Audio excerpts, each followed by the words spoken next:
So the title of my talk is Separated at Birth, the Arts and Sciences Wall. Artists and people in the humanities and the arts are said to be highly creative. We produce objects, some of them useless, quote unquote.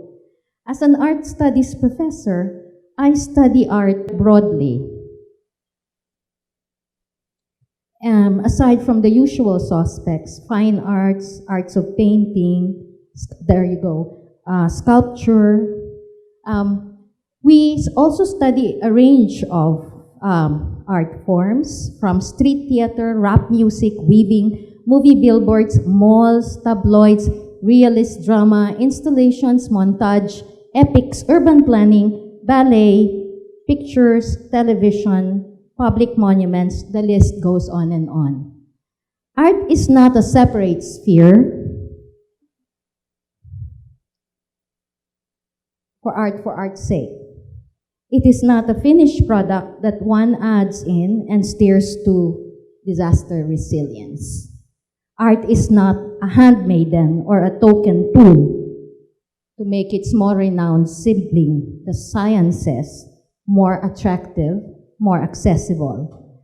While the arts and humanities are glad to help out the sciences through its powerful resources illustrated by Dindoy earlier, it must be recognized that art has its own methods of knowing and seeing the world, perhaps distinct from but also intersects with the sciences in many ways, to which I will return. Art makes us think beyond our comfort zones, beyond our surfaces of what we see. Art makes us step back and see, feel, hear more, and sense differently from another perspective. Art is not all about finished objects or outputs. Art is not just about objects we collect. Let's make the noun active. Instead, art objects, we pronounce it differently, art objects. It is at this level of objecting that I propose this round table with reservation and excitement. Reservation because when it comes to the question of disaster and disaster resilience, it seems like art often has to defend itself. People hardly ask, what is the role of science in disaster resilience? It is, of course, taken for granted. It's common sense, common knowledge. In contrast, the overlooked sibling, the arts and humanities, needs to be constantly taken out of the shadows, especially during Arts Month, and defend itself, its nature and very reason for being, and its role in addressing pressing issues in this world. On the other hand, I approach this forum with excitement, not only for the chance to educate or inform, but also for the opportunity to ask ourselves to step back and take another angle, perhaps the right angle, away from accepted and given knowledge, towards a process and practice that will make us realize that the separation between the two siblings is cosmetic, if not false and needless. To demonstrate, I will present a concrete example of course and team of teachers who gathered together, what Dindoy was referring to as DR maps. Let me read an excerpt of a talk I presented all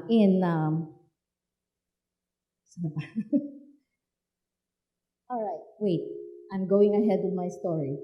All right, so DR maps, yun yung spelling, all right? And we presented this in Sendai last November in a world conference on disaster risk reduction. And as Dindoy said, it was funded by the Resilience Institute. So since Dr. Lagmay is here, we would like to thank him for that opportunity to go to Sendai. And this is a way of presenting what we have or reporting. So let me introduce professionally. Professionally, I write art criticisms and reviews, I curate exhibitions, and I study the histories of art from a broad humanities perspective. but always grounded on the local Philippine context. You could see on the board the disciplines that frame our study of art. And my undergraduate degree is in communication arts, which I earned at UP Los Baños. One of my first duties as a young professional was to make scientific findings accessible to a larger public.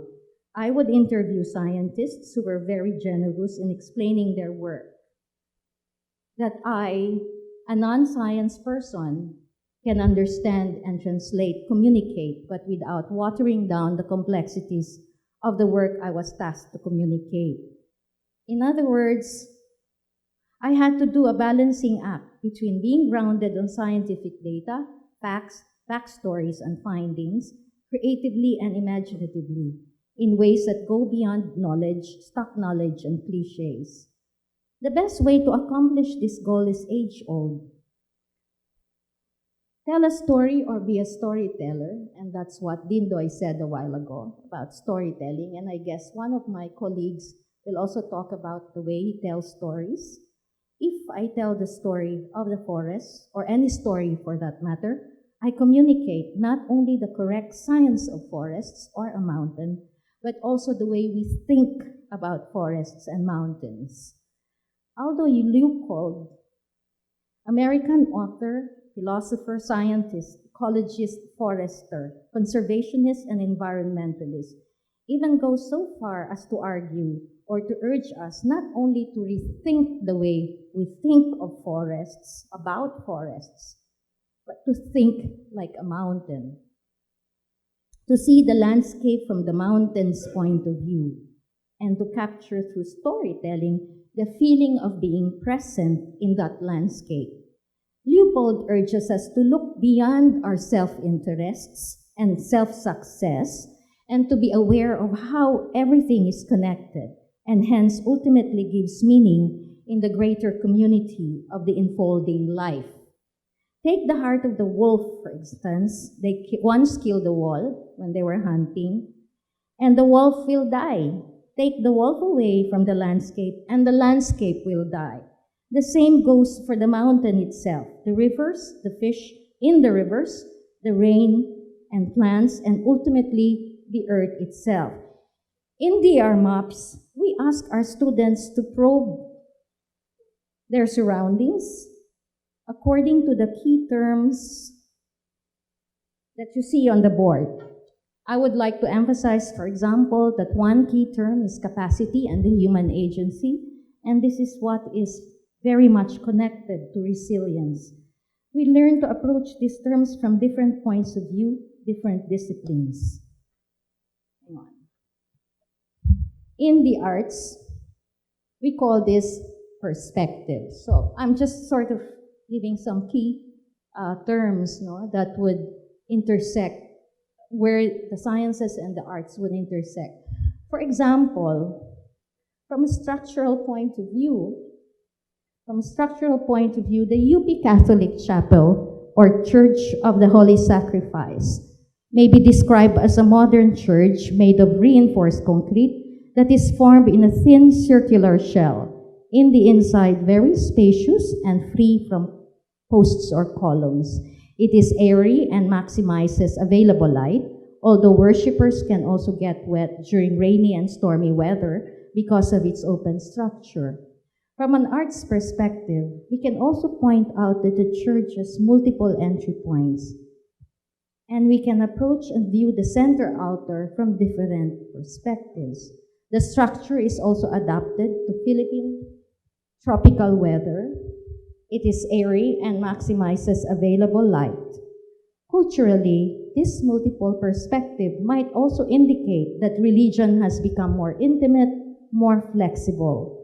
We can also say it's possible to have a sturdy building, one that is strong enough against earthquake and fire, that is approachable and not necessarily massive, like the old church buildings such as these ones, which crumbled during an earthquake in central Luzon. Combining structural and cultural factors may yield certain questions and conclusions. A building's massive size does not necessarily mean it is strong enough for earthquakes. Why then do these buildings fail? This may be a structural issue, but the question could also well be, why were these buildings built? So that's one of the first questions the humanities professor asks. What hazard is this building built for? That's what my colleagues asked in engineering. It may be on a high or tall steel columns at the ground level to avoid flood or volcanic lahar flow, but vulnerable to earthquake, says the structural engineer. Was this built for comfort, to live in? Did they consider beauty when they built this? What is beautiful? What is comfortable?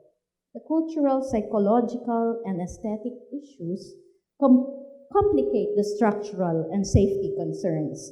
When we study art history, we could see that such issues preoccupy the art historian as much as it does the engineers and the architects.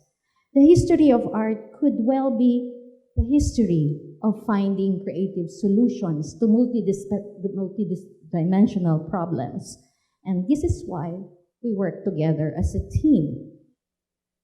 There are also moments in this class when we looked at the Earth from an aerial view. There's this new app called the Hazard Hunter, developed by a multi-agency team of scientists based at PHIVOLCS. Click your location and the app can give you the hazards you are exposed to in a more general, technical, and scientific terms, a bird's eye view, so to speak. However, we also have to come back to Earth and focus on human beings at ground level. So Dindoy was talking about a project. This one is a case study in Pasig. And in this example, the students touched base with officials and the community and saw this fire hazard, clothes hanging on electrical wires at ground zero. In the arts, we call this experience at the ground level aesthetic. To be aesthetic is to become fully aware, fully alive, our senses activated at their peak, as Dr. Ken Robinson defined in a TED Talk on changing paradigms in education. We open up to the world and become fully conscious that we are part of a larger world. Through research, we expand our understanding beyond what we know and even challenge the correctness of that knowledge. We are called upon to go beyond the default towards generating concepts and courses of action that are novel and useful. In arts education, we call this creativity, which according to Bloom's taxonomy is the highest form of learning. And this is like, this I got from an educator in the team, Prof. Lenike. It's the highest form of learning. It is, and through creativity that we gather data, facts, and put them all together in accessible and engaging narratives through informed and nuanced analyses. We cannot be created if we do not know how to ask questions, if we do not gather relevant information, and if we do not connect that knowledge together through a process that balances logic, intuition, and affect. Later on, Joey is going to talk about that. Critically and systematically. In the DR MAPS classroom, these principles become operative during class activities that combine the kinesthetic movements with focus group discussions and other activities that need data gathering, understanding, and remembering, application to real life, analysis, asking the right questions, and finally, a creative output that is understandable, engaging, and imaginative, but based on studious research. We call this grounded creativity. And this is where that I argue that creativity is not a monopoly of artists and professionals in the humanities. The best scientists push the boundaries in what can only be described as efforts of supreme creativity. I'm almost there. Memorizing the best artists, and I think we have an artist later on who's going to talk about his art, are scientists. performing techniques, memorizing the laws and technical principles of their respective trades and disciplines before they can even dream their greatest works.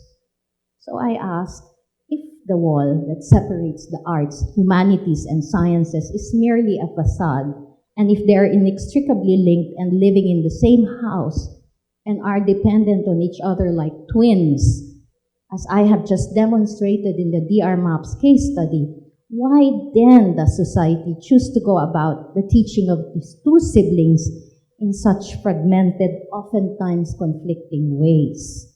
I did not directly answer this question, and I'm almost there, moderator. And I will not attempt to do so given time constraints, only to say that perhaps the Resilience Institute can bring these siblings together so we can talk, join hands, and work together towards a common ground and a common aspiration. Perhaps a symposium, like it would have been better if the whole team was here, the DR MAPS team. A course or courses between, let's say, the Department of English, the Department of Art Studies, and Environmental Science, and create a course on environmental writing. A project, perhaps I come from UPLB. I would like, for example, to talk to UPLB scientists, the historians of science and the historians of art can come together for a project on the history of science in the Philippines. The floor is now open, and I'm looking forward to more questions in the open forum.